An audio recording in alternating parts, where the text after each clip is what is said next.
दोस्तों नमस्कार। 4 PM गुजरात पर आप सभी का बहुत बहुत स्वागत है। मैं हूं आपका दोस्त मयूर जानी। दोस्तों कल 1 जून है।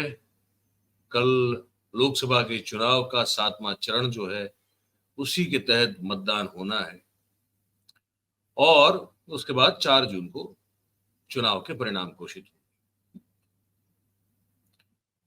इस सब के बीच में हमने बहुत कुछ देखा।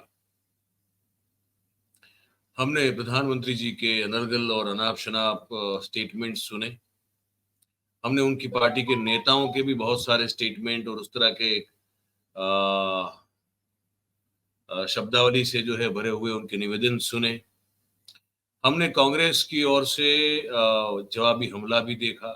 उसमें भी कहीं थोड़ी बहुत बार ऐसा देखा गया कि वहां भी कुछ लोगों के द्वारा अनुचित शब्द प्रयोग किए गए। हमने चुनाव आयोग का जो निर्लजपना है वो देखा। हमने सुप्रीम कोर्ट की एक तरह से कहे कि असहायता देखी, या तो पता नहीं, ये कह सकते हैं कि इलेक्शन कमीशन पर उनका भरोसा देखा, जो हम सबको नहीं दिखाई दे रहा लेकिन सुप्रीम कोर्ट को दिखाई दे रहा। हमने ईवीएम सील हो जाने के बाद 11-11 दिनों के बाद भी वोटिंग परसेंटेज में हो रही बढ़ोतरी को देखा। और ये सब देखने के बाद अब हम देख रहे हैं कि हमारे प्रधानमंत्री जो है वो कन्याकुमारी में विवेकानंद रोक मेमोरियल जो बना हुआ है वहां पे जाके ध्यान में बैठ गए। वो कहावत है ना, एक सो चूहे मार के बिल्ली हज को चली। यहाँ पे कुछ उसको इस तरह से जो है मॉडिफाई करके बोलने का मन, बताने का मन हो रहा है कि 100 गालियां बकने के बाद प्रधानमंत्री मौन रहने को चले। वहां गए हैं, जब गए हैं तो पूरे तामझाम के साथ, लाव लश्कर के साथ, पूरा कैमरा जो उनका एक कैमरा, उनके जीवन का अगर कोई अभिन्न अंग है प्रधानमंत्री जी के जीवन का तो वो कैमरा है।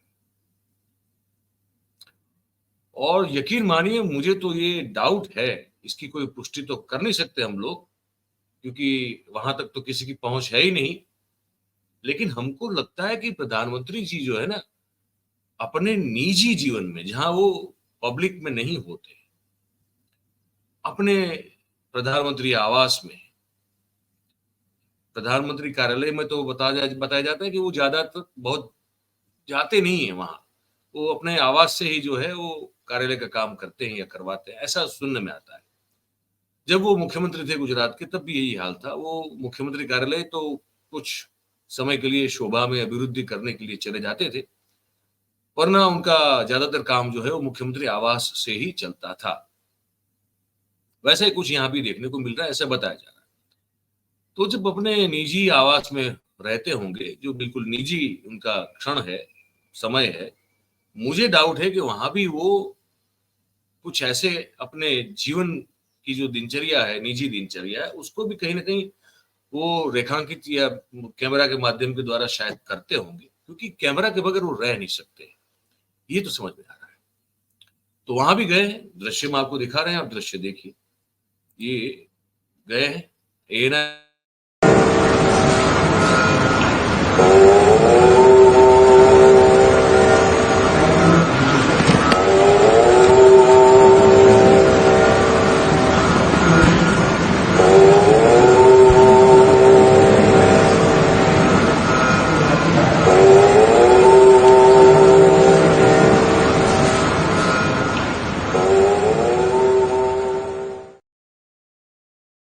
तो ये आप देख रहे हैं अलग अलग, बताया जा रहा है कम से कम 9 कैमरे लगे होंगे इस ज्ञान मंडप में। कम से कम 9 कैमरे लगे होंगे, जो एंगल्स दिखाई दे रहे हैं अलग अलग तरह से। उससे हम लोग जो टेलीविजन में इतने साल काम कर चुके हैं, तो हमको लगता है कम से कम 9 एंगल से ये इसको शूट किया गया। या तो 9 कैमरे लगे हैं या एंगल तो 9 है कम से कम, ये तो समझ में आ रहा है। तो कांग्रेस ने जो याचिका की है तमिलनाडु हाईकोर्ट में, उसमें कहा कि हमको प्रधानमंत्री की विवेकानंद रॉक मेमोरियल की मुलाकात से कोई तकलीफ नहीं है, लेकिन ये 2024 के लोकसभा चुनाव के अंतिम चरण का जो मतदान होने वाला है, उससे पहले की ये मुलाकात है। ये हिंदू भावनाओं को कहीं न कहीं जो है वो ध्रुवीकृत करने का एक प्रयास है और वोट पाने का एक प्रयोग जो है वो सत्तावार रूप से अपने पद का इस्तेमाल करते हुए या तो दुरुपयोग करते हुए वो कर रहे हैं। इसी कारण से उनके खिलाफ कार्रवाई होनी चाहिए। एक संगठन है तमिलनाडु में कन्याकुमारी की उनकी जो मुलाकात है उसी के चलते संगठन थंग थंगथाई पेरियार द्रविड़ मैं ठीक से इसका उच्चारण करूं भाई, गलत नहीं कुछ होना चाहिए। थंगथाई पेरियार द्रविड़ कजगम, ये नाम का एक संगठन है जो मुझे यहाँ पे पढ़ने को आ रहा है। उसने जो है गुरुवार के दिन प्रधानमंत्री के खिलाफ मदुराई में काले झंडे दिखाए और एक्स पर जो है वो सब पोस्ट वगैरह भी की। लेकिन बताया ये भी जा रहा है कि ध्यान यात्रा करने के लिए चुनाव की आचार संहिता कहीं आड़े नहीं आती है, इस पर प्रतिबंध नहीं है। और इसीलिए चुनाव पंच ने प्रधानमंत्री को 2019 में भी केदारनाथ वाला सीन आपको याद होगा, तो वो परमिशन दी थी और इसीलिए जो है वो है। तो कांग्रेस ने कहा कम से कम इसको मीडिया में प्रसारित न किया जाए, ये भोले भाले लोग हैं, इनको भटकाने का काम करेंगे।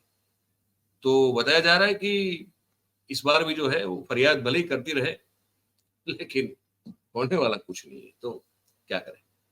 पर इस पर जो है मनोज झा है, उन्होंने कुछ कहा है। आरजेडी के प्रवक्ता है, बड़े विद्वान व्यक्ति हैं, आप जरा सुन ले इसको। हाँ, हमने विजुअल्स देखे, मतलब 8-10 कैमरा तो मिनिमम लेके गए होंगे। हम हाथ जोड़ के कहते रहे कि प्रधानमंत्री जी ध्यान की तो आपको आवश्यकता है, बेहद आवश्यकता है, क्योंकि जो व्यक्ति भैंस मंगलसूत्र से मुजरा तक बोल चुका उसको ध्यान की आवश्यकता है, लेकिन कैमरा मुखी ध्यान व्यवधान उत्पन्न करता है। मैं तो अब लेकिन ये मानता हूं बीते 10-12 वर्षों में उनको देखते हुए कि कुछ बहुत ही जरूरी कार्य को छोड़ करके प्रधानमंत्री जी मूलतः कैमरा मुखी है और कैमरा के अधीन है। ये कौन सा ध्यान है? ये ध्यान के नाम पर परमात्मा के साथ भी मैं समझता हूं कि एक तरह से खेल खेल रहे हैं, उचित नहीं है सर। प्रधानमंत्री मोदी ने कल अपने रैली को संबोधन करते दौरान कहा कि मैं वापस जब आऊंगा तो 125 दिनों का रोड मैप मैंने तैयार कर लिया है। कोई नहीं, 125 दिन के रोड मैप रिटायरमेंट प्लान में काम आएगा। और अगर कोई एक आध अच्छी चीज जो कि हमने 10 वर्षों में ना देखी हो तो जो नए प्राइम मिनिस्टर बने उनको वो सूची सौंप दीजिएगा, हम उस पर गंभीरता पूर्वक विचार करेंगे। हम विपक्ष को खारिज नहीं करेंगे, अगर आपकी पार्टी विपक्ष में हो तो उसके साथ भी संवाद करेंगे, आपकी तरह नहीं कि माई वे और हाईवे। ये मनोज झा थे। सवाल ये बनता है कि ध्यान में जाने का क्या मतलब है। अब जरा अपना दिमाग जो है इसको बिल्कुल ठीक से इस्तेमाल करते हुए सोचिए। एक दिन के 1.5 दिन के ध्यान में बैठने से कैमरा के साथ, बिल्कुल जैसे वो केदारनाथ में भी बैठे थे, ये कौन सा ध्यान होता है? ध्यान उसे कहते हैं जहां पे आप बिल्कुल जो है एकदम नितांत रूप से अपने आप को ही पाएं और अपने आप आसपास कोई ना हो। आपको किसी भी चीज में आपका ना मन लगना चाहिए, सिर्फ आपको अपने अंदर झांकना है और ईश्वर को, परमात्मा को आपको जो है याद करना है, उसी का ध्यान करना होता है। तो ये ऐसे कैसे ध्यान होता है? आज तक कितने ऐसे, जितने भी हम सिद्ध महात्मा योगी महापुरुषों के बारे में हमने सुना है, पढ़ा है, कौन लोग थे जो अपने आसपास, उस समय तो कैमरा नहीं हुआ करते थे पर लोग तो हुआ करते थे, उनके चेले चपाटे शिष्य वगैरह भी हुआ करते थे। कहीं कभी सुना है कि किसी योगी ने, महर्षि ने, ब्रह्मर्षि ने, राजर्षि ने कोई अपने आसपास जो है ध्यान में बैठते वक्त, समाधि में बैठते वक्त किसी अपने चेले चपाटे को आसपास रखा हो? कहीं कहीं पढ़ा है क्या आपने? कहीं सुना है क्या? नहीं है, कहीं भी नहीं है। तो ये कैसा ध्यान है जहां पे सब चीज जो है सिर्फ कैमरा के लिए की जा रही है? मुझे साफ समझ में आ रहा है कि नरेंद्र भाई अब इतने आत्ममुग्धता की वो हर सीमा को पार कर चुके हैं और वो अब जो है वो खुद को बेवकूफ बनाने में लगे हुए हैं।